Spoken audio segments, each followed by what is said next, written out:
To sell cryptocurrency on eToro, you first need to log into your eToro account. If you do not have an account, you will need to create one and complete the necessary verification steps.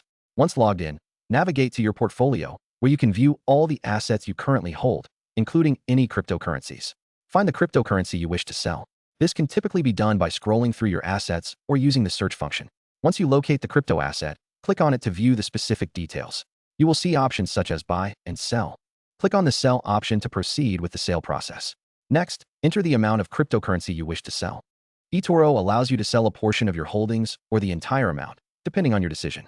Make sure to review the details displayed, including any fees that might apply to the transaction. Once you are satisfied with the amount and the terms, confirm the sale by clicking the appropriate button. After confirming your sale, the funds from the cryptocurrency will be added to your eToro balance.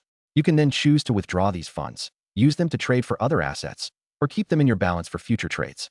It is a straightforward process, but remember to always check the current market conditions and fees before selling.